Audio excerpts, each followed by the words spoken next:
यहाँ हम मनोसामाजिक सिद्धांत के बारे में चर्चा करेंगे और मनोसामाजिक सिद्धांत के जो प्रतिपादक हैं वो है एरिक एरिक्सन। मनोसामाजिक सिद्धांत के प्रतिपादक कौन है? Erik Erikson. उन्होंने पूरे जीवन को 8 भागों में बांटा है, 8 अवस्थाओं में बांटा है।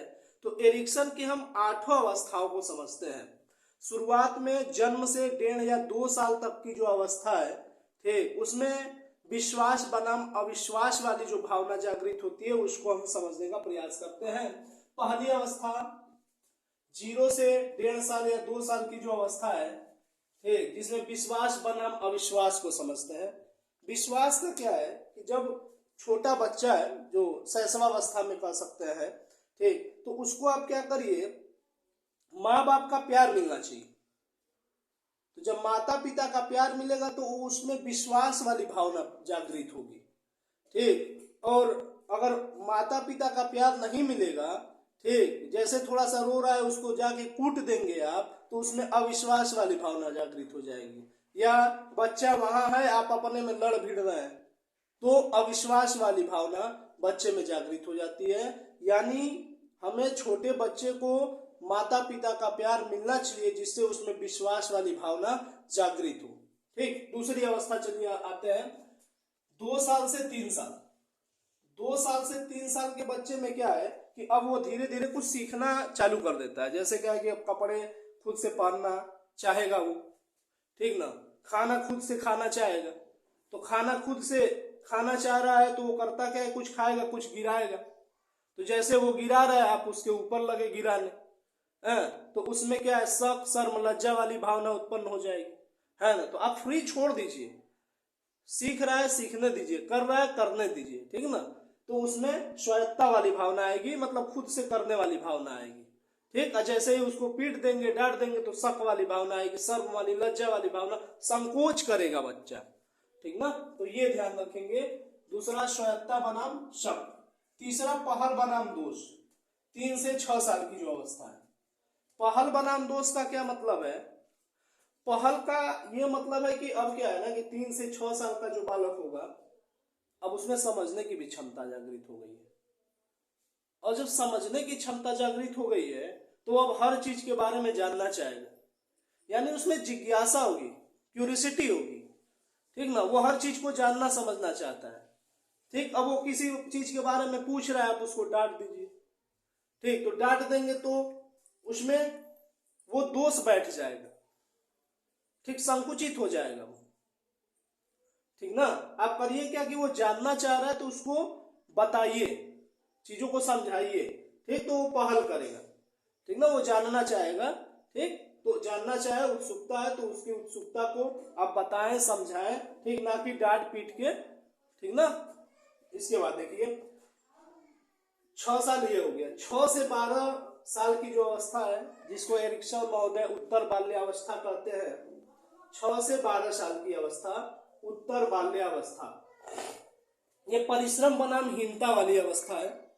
परिश्रम बनाम हीनता का मतलब क्या है कि बच्चा जो चाहता है, ठीक ना, कोई काम देंगे तो बड़ा मेहनत से करेगा, या माँ बाप के कामों में अब हाथ बटाना चाहता है, लेकिन जिसकी क्षमता कम रहेगी वो क्या, तो वो तो फिर करेगा ही नहीं काम, तो उसमें हीनता वाली भावना आने लगती है, ठीक। तो आप उस चीज को समझिए, ठीक, उस चीज को समझ के उसकी हीनता वाली जो भावना है दूर करिए, प्रयास करिए, साथ धीरे धीरे काम उसको कराइए सिखाइए, ना कि डांट दीजिए, है ना। तो इसमें क्या करेंगे, बच्चे परिश्रम करेंगे माँ बाप के कार्यों में हाथ बटाने का, ठीक। आप उन्हें डांटे ना भाई, ठीक, ये नहीं तो उनमें हीनता वाली भावना जागृत हो जाएगी, ठीक। प्रयास ठीक है, कम क्षमता है, कम करेगा, लेकिन समझाइए सिखाइए उसको, ठीक है।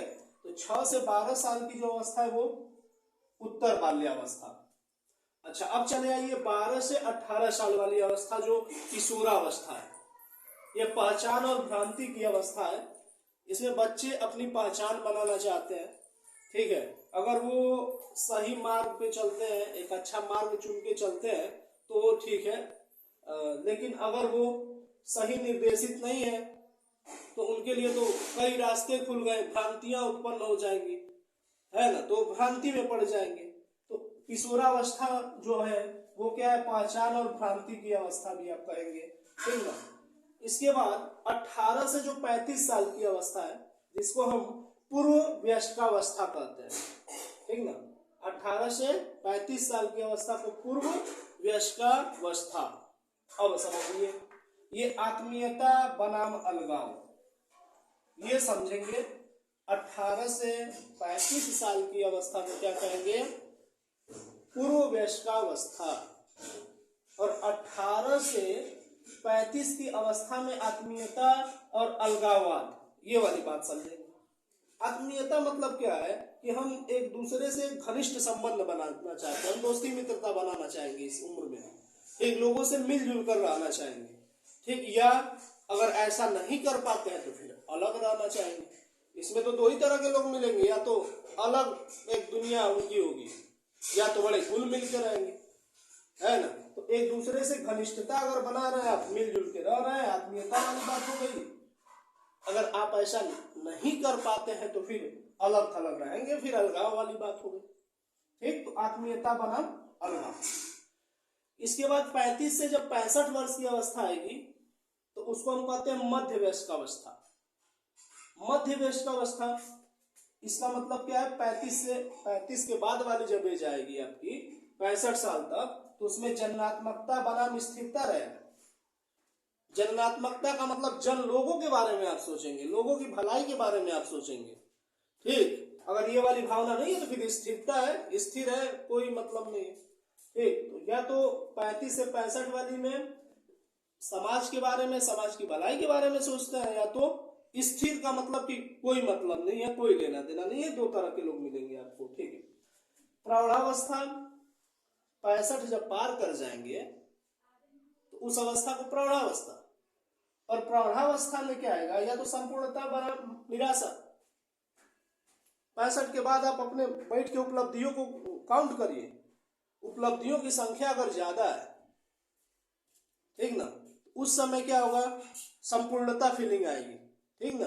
लेकिन आपको उपलब्धियों की संख्या ज्यादा नहीं, फेल्योर ज्यादा आपको लगता है, असफलताएं अगर ज्यादा हासिल रही होंगी, तो फिर क्या होगा, निराशा की भावना जागृत होगी, है ना। तो 65 के ऊपर बैठ के बस यही विचार करना है, कितने हम सफल हुए और कितने असफल हुए, सफलता असफलता बैठ के गिनना है 65 के बाद, ठीक। देखेंगे अगर हम सफल है तो भाई खुशी से हो गया, अकड़ के पूरे मोहल्ले सुनाएंगे अपनी सफलता की कहानी, है ना।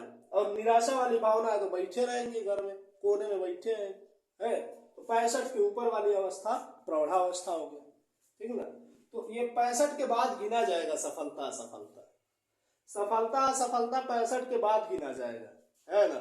अभी उम्र बहुत है सफलताएं और असफलताओं के हासिल होने की,